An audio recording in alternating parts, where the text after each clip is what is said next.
constantly saying things that are going to make him popular with people. Whether that's the right thing or not is very, very dangerous, and it's amazing to see that, you know, the world's biggest economy has such a huge impact geopolitically and also economically on the planet. You've got two people pitched against each other, and one of them basically bought himself or bought his way into the running, and the decisions he makes aren't in America's interest, it's in the world's interest, and everyone should pay attention to this. We can't just sit there and say, oh, that's in America, let's not worry about it. It has a huge impact on everybody.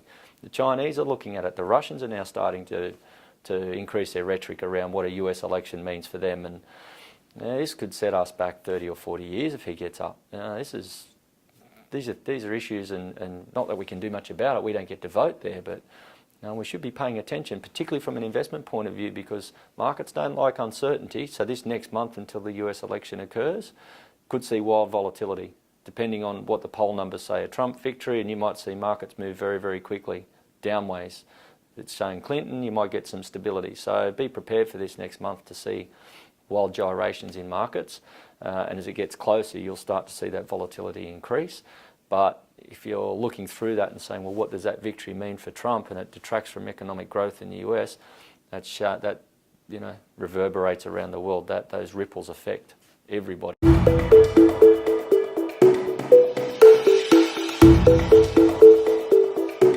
The UK has a period there where they're out, but there's nothing to replace what they've opted out of. You're seeing the pound being smashed. People go, we don't see where you guys are heading. The same with the US in an election. We don't know where this country is heading.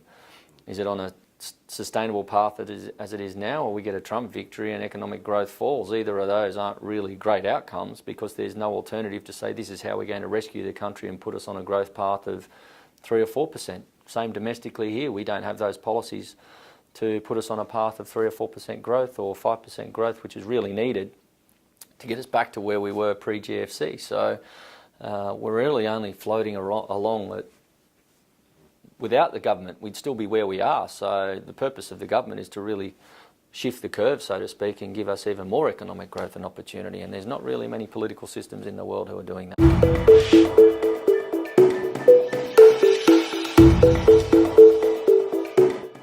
In today's day and age, 12 months is a long time, and I think people are at the point to go, you've promised all this stuff to us. We're 12 months down the track and not much has really changed. You know, we've had an election and now we've got a one-party majority and bungling and fighting over important issues. From an economic point of view, nothing's really, the budget still hasn't been passed. That's probably 4 years in a row that a budget hasn't been passed, and there's 4 years of, again, some form of stagnation. Something has to change to kickstart, and there's a lot of talk about infrastructure spending, technology. There's no problems with governments going into debt and having more debt as long as it's used for productive purposes.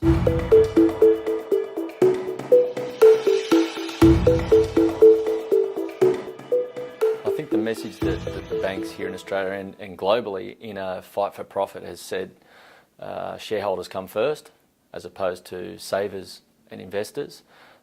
And in a world post-GFC where interest rates have plumbed to virtually zero, if not negative, in some European and countries in Japan, it makes it very hard for banks to generate a profit. Now, everybody likes to bash banks, and that's a fair call, and given what's happened, I think that's eroded even further people's trust in their motivations and what they actually stand for. The Senate inquiry here in Australia, where each of the CEOs of the major banks were front and centre, was called, wet lettuce slapping, and I think that's probably all it was. However, I think the banks can get used to continual scrutiny from the government, irrespective of either party, going forward, given what's happened here domestically, but it's also been shown to happen in the US. Wells Fargo set up 2 million, in inverted commas, fake accounts to make themselves look better and bigger than what they are, and that's all starting to unravel. I think the compensation claims something like $250 billion that the US government's seeking.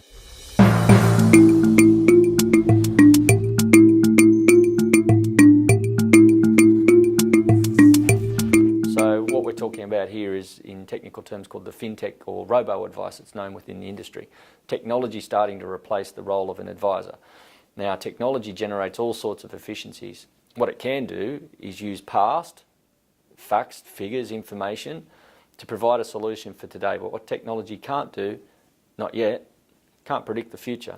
Human beings actually can. Well, not predict the future as a prophet, but it's basically saying, well, I've been in the industry for 20 years plus. They're programmed with experience. Yeah, we're programmed with experience. I've seen 4 economic cycles, 4 bear markets, and you know and you can remember the telltale signs of what's about to happen, and you can pass that information on, learn from the mistakes that I've seen or the mistakes that I've made. Let's do this and we'll get around this. Technology can't do that. What's also happening, because it's moving so fast and the government has admitted they don't have the regulatory framework or the legislation to protect consumers yet, this is a big area. You've got $2 trillion of superannuation sitting there, and the growth in SMSFs is astronomical, plus money outside super. There are going to be people who are setting up fintech or robo-advice offerings without the appropriate licenses, without the appropriate qualifications, and not only that, you don't know there's anything there. It could be just a bank account you've put the money into and the person's gone. You don't know if that's coming out of Nigeria or not. You can't see. There's no validation. There's no person. There's no contact information. It's just a technology, a website. And with a $60 trillion transfer of wealth that's about to happen from the baby boomers through to the millennials aren't going to want to go and see a financial advisor typically. They trust, and there's a great report put out by Telstra with millennials in finance, they trust technology more than they do people, and they will make decisions based on what they think the crowd are doing or what technology says they should be doing. So I can see all sorts of problems popping up here. And you know what? The government can't do a thing about it because it is totally unregulated. They can't protect anybody who may put money into a scam as a legitimate financial advice offering.